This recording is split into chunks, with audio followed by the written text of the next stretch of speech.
Anna from Disney's Frozen.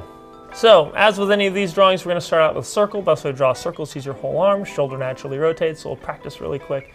And that whole arm rotation, keep everything else stationary so you can actually draw a circle. It's very, very important. All right, so the key is we're going to draw our lines really, really lightly. Start them out light. We'll double check them, make sure we like them, and we can darken them as we go. So we are going to start about just a couple inches down from the top of your paper. And we're going to start with a circle about the size of a grapefruit or softball. And you can go around multiple times. Key to good circles, repetition, going around, you're able to fix your flat spots, your indents, anything that makes it not a circle. Don't worry about it being perfect, it just needs to be light. Really, really light. All right, now we're going to divide our circle in half from top to bottom. The guidelines are there to tell us where we put the pieces of the character, like eyes, nose, mouth, etc., etc., etc. We need to know where the center of her head is, which is going to be looking off towards the left. So we're going to do a curved guideline starting from the top where this line touches the circle. It's going to create a crescent moon shape on the inside of your circle, which is going to go back down to where the line touches the circle at the bottom. Should be about equal sides on both sides. We're going to go down about a quarter of the way down from the top of our circle, and we're going to draw another curve just like that first curve right here, but we're going to do it the opposite way. And this one we're going to drag down a little bit below our circle. Just keep your lines really light. We're going to have lots of overlapping lines. We'll go about a quarter of the way up from the bottom of your circle. We're going to draw a slightly curved horizontal guideline. She'll curve across. Should create a little triangle over here in the corner, a little triangle over in this corner as well. We'll go about an inch above that and draw a parallel curve. Like so.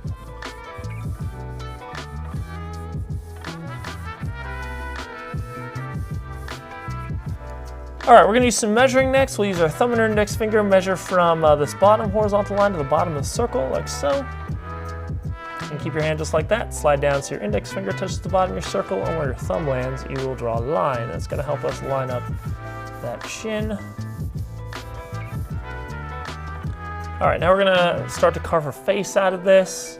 And I'm going to start just above this top horizontal guideline, just a little bit on the inside of the circle. And I'm going to draw a curve on the inside of the circle, just barely in there. Once I get in between these two curved guidelines, I'm going to dip in a little bit and curve back out. So I run back into where that guideline touches the side of the circle. It's like a very shallow, stretched out letter S.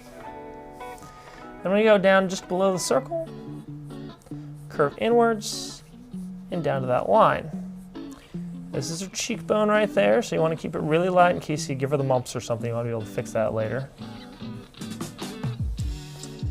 Once we hit this line down here, we're going to curve across the bottom, creating her chin. Staying just below the circle, we'll run up and run into this line right over here. All right, now we're going to go back up to the top, and we're going to follow the top of the circle out to the right. I'm going to leave the circle. We're going to create her traveling hat that she's wearing that she gets from Oakins. Come to an angle. And then shoot across to run into the bottom there. So that creates a traveling hat. For the most part, that traveling hat is fur-lined. So for now, using our light lines, we're just going to draw an arch starting from just above, about an inch above her side of her face right there. I'm going to curve up until I run into that guideline, and then curve back down until I run into that top horizontal guideline. This will eventually become her fur lining, but for now, it's just a light arch. All right, as we keep going through this, we're going to measure once again from the top of your circle to that bottom line right here. Drag that down to the bottom of that line. Where your thumb lands, you will draw a straight line very, very, very, very, very, very lightly. That tells us how far down her braids are going to go. She's got those double braids. And what we're going to do is, for now, we're just going to make it look like she has breadsticks dangling off of the bottom of her head. And the braid on this side is going to be the same width as the hat. So we're just going to go down at a slight angle to the left, run down to that line, and back up. Very, very light. Over here in this flat spot on the face in between the cheekbone and the chin is where we draw the other one, going at the same angle, another breadstick sticking out over there. Just below the chin right here, we're going to draw a check mark, which will run down just to the left of that dividing line and then curve back up. This is her neckline. She's got her cloak that she's wearing. And then to the left of that, we draw a little curve to show the neck. All right, her eyes are going to be wide ovals. If you're not sure how to draw an oval, just draw a circle incorrectly. But you want to make sure that you're drawing wide ovals, not tall ovals. If you draw tall ovals, you're going to make her really, really surprised. So you want to make sure you get good wide ovals. And it's going to be in between these guidelines right here. It's going to be partially to the left of that dividing line. I'm going to draw a nice wide oval. Now, leaning against the center guideline right here, the other eye is going to be more like a circle. It's just pushed against those guidelines, the side of the face. Like so. Should be about one eye width apart from each other, just like regular human anatomy. Above those eyes, we get eyebrows. And the eyebrow for the right eye over here is going to be in between the center guideline and the dividing line. And it's like a stretched out swoop. It's going to curve down like this. We add a little bit of thickness to it. Curve down. Over here on the left, it's going to be a little bit higher up. So across from the top of this eyebrow is where we get the bottom of the other eyebrow. So it's like she's raising her eyebrow at us. Coming off the side of her face, so you get a raised eyebrow. Just not sure what's going on. From the tip of that eyebrow, we draw the bridge of the nose. The bridge of the nose is going to be going the opposite direction from the center guideline. We're going to hit right at the bottom horizontal guideline where the center guideline touches the horizontal guideline. Then we run into the circle and curve down. That gives us our nose. Little angle inwards.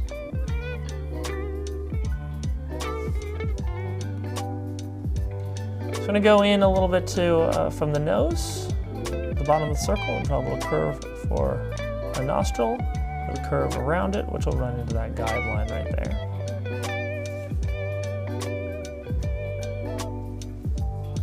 Down from the middle of the eye, just below the nose, we're going to draw her mouth. They're going to give her a bit of a smirk, which will curve up right where that dividing line touches the bottom of the circle, like so. And we can open that mouth up, kind of a stretched out, squared off letter U shape. And we'll worry about putting detail into that a little bit later. Next, we get her bangs. And anytime you draw hair, you just want to be really loose with it. It's hair. It blows with the wind. So you never want to make it rigid. You don't want it to be plasticky. It shouldn't look like it's molded onto her head. So we're going to start up at the top following this curved line right here that we drew. Let's kind of go off to the left. And we can add some little pieces of hair. Basically just kind of stretched out letter V shapes. You can kind of do whatever you want with this in a way, because hair changes so often, and if it's windy outside, it's going to change. We've got a little curve over here running down by the eye. We can overlap some lines kind of running along the center guideline to her face, coming down by the eyebrow, and back up. We can reverse our flow once we hit this dividing line. And we start to overlap the hat now.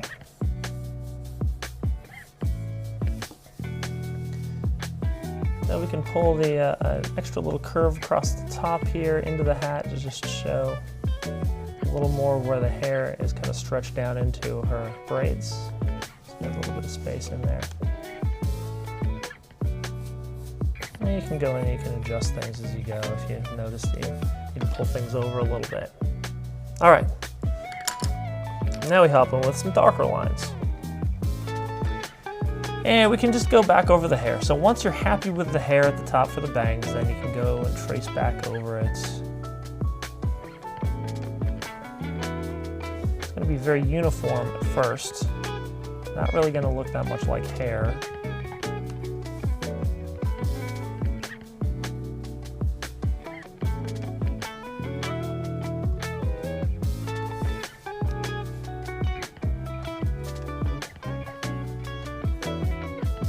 Then what makes it look like hair is strands.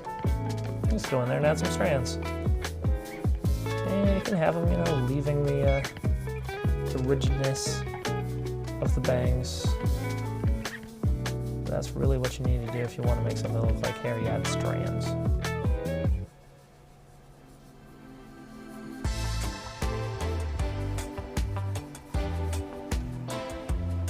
All right, now we've got this arch above the top. As I mentioned before, that's the inner fur lining to the hat. So we're gonna go ahead and just add fluff. Just little juts of rounded off fluff as we go across the top.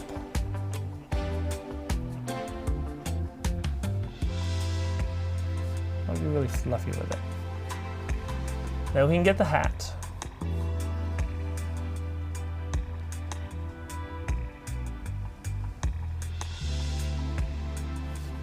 We're going to add a little bit of piping to the inside of the hat. It's just going to be a parallel curve, like so.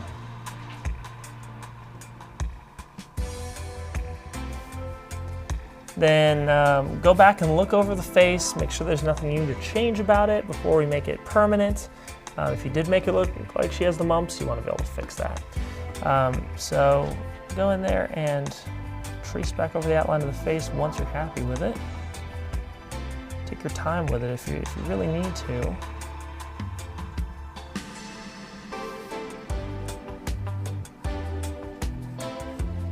And remember, as you're doing this, if you're not liking how your drawing is going, just let it go.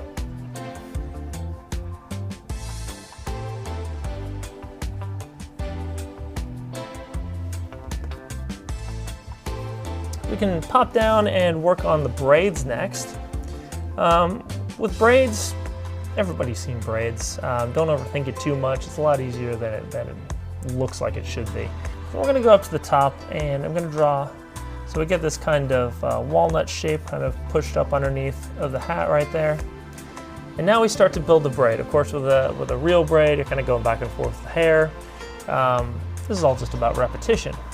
So I'm gonna draw a curve here from the bottom center of this top piece. That's gonna kind of bow off to the right. Then I draw a curve around it, like this, and like this. So lots of repetition. And then from the bottom of that line, I'm gonna bow off the other direction. And do the same thing. And then once again, the other direction. Same thing. And the bottom will kind of cap it off with sort of a round off letter V, smaller piece. Right there, can throw a line in the middle of that. Her hair tie is her own hair, so you just draw a little squiggly there to show that. And then the tips of the braid look like the end of a paintbrush.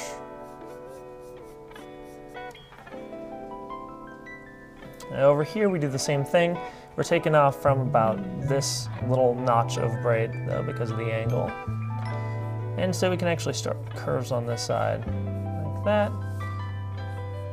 And a curve on the inside. Then do a reverse. Just build onto it the same way we did with the other side.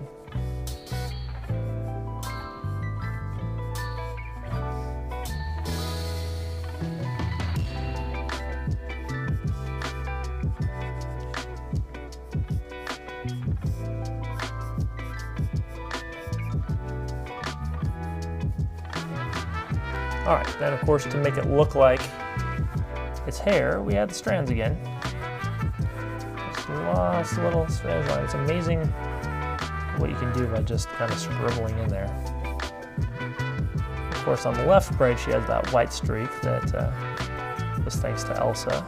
So if you end up coloring this, remember to kind of intertwine that white streak in there. While we're down there now, we can get that cloak.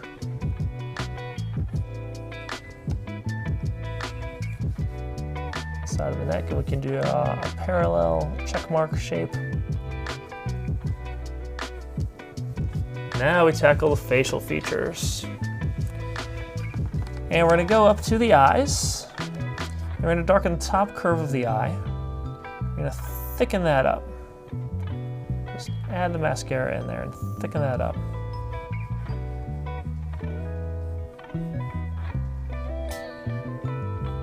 And we're going to cake the mascara off to the right into a point. Maybe she's born with it.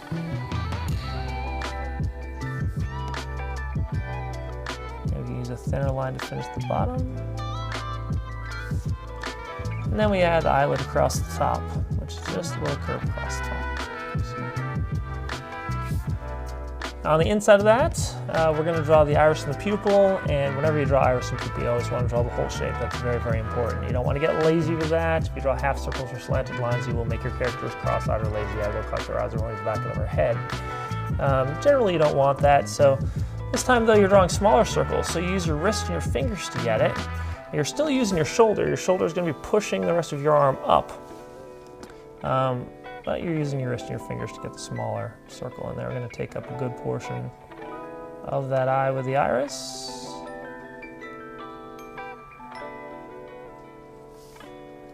And then we get a pupil on the inside of that. Another circle.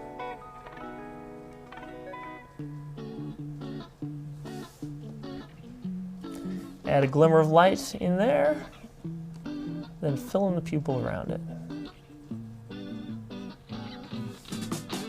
You can put a light shade through that iris. As long as you keep it light, you don't want to make it solid black, or it'll blend with the pupil and you'll give her a really dilated eye. You can go ahead and get that eyebrow while you're over there. Once again, don't get discouraged while you're doing this. A character like Anna takes a lot of practice. Just keep going. Don't give up. You can do it. I'm going to go over the other eye. Darken the top curve once again. Thicken that up so she looks easy breezy and beautiful. Put a point.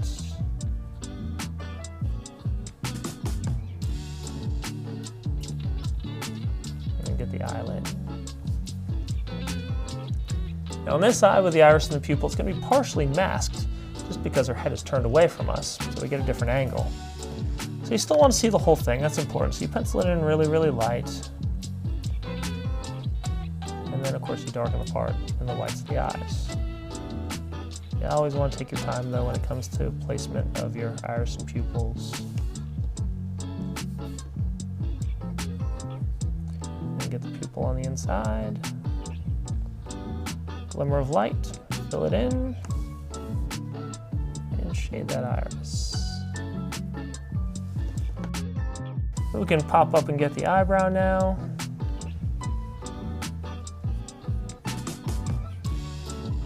For the eyebrows, you can put a nice light gray shade on there. Her eyebrows are just like her sister's, they're kind of a grayish beige tone. Whereas, of course, Anna's hair is kind of strawberry blonde. Right, from there, we're going to trace back over the bridge of the nose, the nose itself, and the mouth.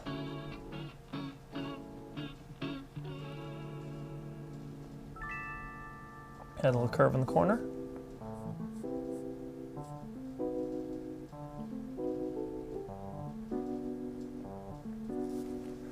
Yeah, the bottom lip now on the inside, and it's going to be thick and then a little bit thinner on the right because our face is turned away from us.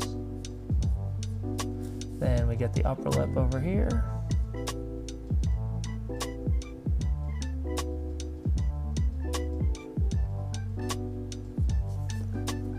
All right, then we can give her some freckles. So I'll be really light with the freckles. They're going down below the eye here. There's lots of random little dots. And you can put a shade on the inner piping to the hat. Just use the side of your pencil and shade really fast.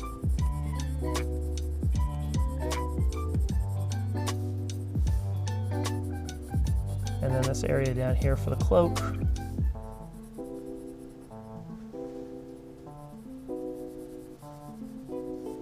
Go ahead and sign your drawing. It's very, very important. You always want to sign your work. It's good to date your work as well so you can look back at it and see the progression of things. Because a character like Anna, you're going to want to practice a lot. You want to look at your first drawing as a bit of a fixer-upper. And then just roll from there.